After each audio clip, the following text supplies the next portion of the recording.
Oh, Uganda is blessed but is bleeding. Oh, Uganda is blessed but is weeping. Oh, Uganda, wake up, mama land. A generation is incomplete without its art industry. Art being the highest form of human expression, Martin Luther pointed out. The chemists reminded us that a great story, if it ever came at all, must be an inspiration from either a philosopher, an artist, or a saint, but never a politician. Throughout his artistic sensitization, His Excellency Robert Kyagulanyi Ssentamu, the legitimately elected President of the Republic of Uganda, proceeded to pose this critical question. What was the purpose of liberation when we cannot have a peaceful transition? What is the purpose of the Constitution when the government disrespects the Constitution? Where is my freedom of expression when you charge me because of my expression? What are you doing to this nation? What are you trying to teach the young generation? Leaders to become misleaders? Mentors to become tormentors? Freedom fighters to become dictators? And when the youth dares to question critically, you label them as detractors, and the political organization to which they ascribe as the agents of the West that are driving pervertism. Brothers and sisters, the persecution of the art industry in Uganda, it has been the Museveni illegitimate regime policy solely to keep the minds in dark, because the inspiration that comes in the society are from artists. Brothers and sisters, fast forward, you ask your question, why would Museveni persecute the art industry? When he captured the political institution of the Republic of Uganda, he never wanted to let it go. It was in his best interest from inception. So he went to a witch doctor and inquired what should be done in order for him to stay in power for life and his offspring to inherit it. A witch doctor told him that you will stay longer, more than all leaders have stayed in power, but you will eventually go. But when that time comes, an artist will oust you out of leadership. Museveni did not take that revelation lightly. He embarked on a quest to persecute the likely artist within the society of Uganda who to oust him of leadership. He started suspecting Philip Bongole Lutaya. His life was claimed by means of poison which was branded as HIV. The life of Basude Elimani was claimed by the government, staged an accident, and the mainstream media said it was a drunk and drive.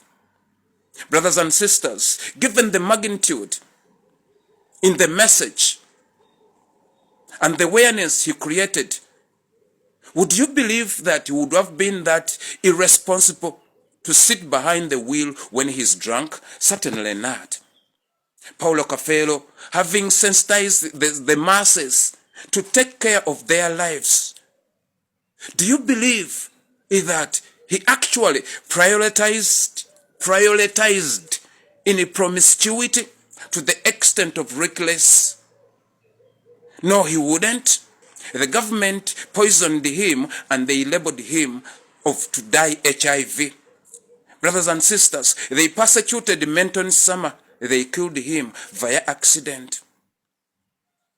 Pade Bitama was killed. Moses Radio was killed. Having mentioned Paulo Job Coelho, it has brought me to the gist of this presentation. Brothers and sisters, you would ask yourself, why would Museveni persecute artists? Brothers and sisters, Museveni persecuted those artists and claimed the life of Paulo Coelho. During the campaign, it is said by ASP Asime that Mr. Museveni spotted Kyagulanyi Ssentamu to have gone at the tombstone of Paulo Coelho to pay homage as an artist. Mr. Museveni, following each and every event that Kyagulanyi Ssentamu does, he started inquiring. So when he brought a witch doctor, he said that the remains of Paulo Coelho, whose life was claimed by Balaam Balugahale in the interest of Museveni, must be exhumed and the remains must be taken. But in exchange, there must be an artist that should be killed. So they targeted Master Pilot, a companion to Kyagulanyi Ssentamu, the man with whom they embarked on the artistic journey. Brothers and sisters, do you connect the dots? So the day Paulo Coelho's remains were exhumed, it is the day Master Pilot was knocked by a car, right? And ASP Asime informed the general public that if they can trace the last people Master Pilot contacted must be Balaam Balugahale. Thus, the remains were taken into Museveni's the temple of devil worshipping, which is located at 15 Mackintosh Flats.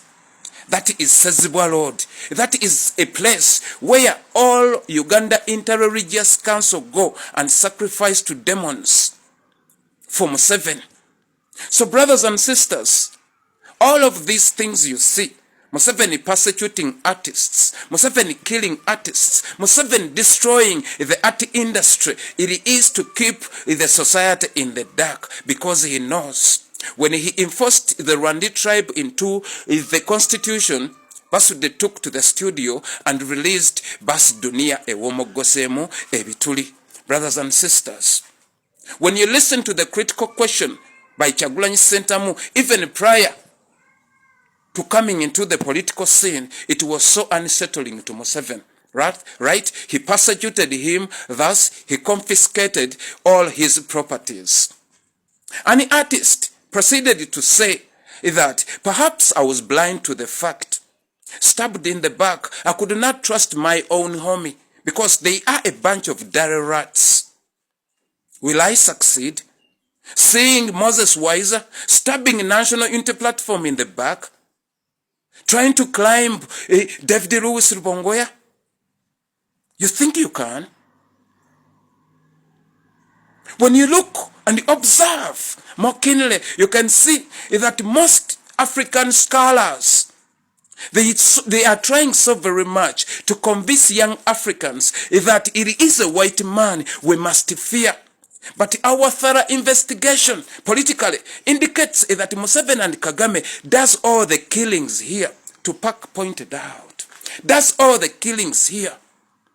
Does all the killings here. We don't see any white man. Brothers and sisters, what you saw Mr. Macron did, it wasn't errant, no. It was not familiarity. It was not that supremacy, no. It was a well-briefed psychological torture from Mr. Ruto to send a psychological message to us that the white man still does the decisions here. That he can even come to the stage and propose how we should pay we should pay attention to an artist when they are performing. You understand? It was a psychological message that a white man, Mr. Ruto, Kagame, and Museveni are executing a white man's mission.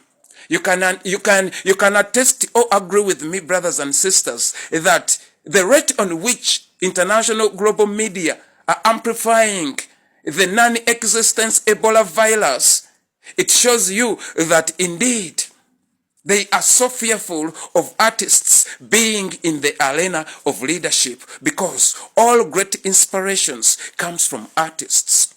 My brother Lale Mador, style up. Style up, my brother. Stop amplifying falsehood amidst these awakened Africans. Ebola belongs to Museveni and Kagame and now Ruto, but not to Africans. Please, Lale Mador, if CNN coerces you tender your resignation.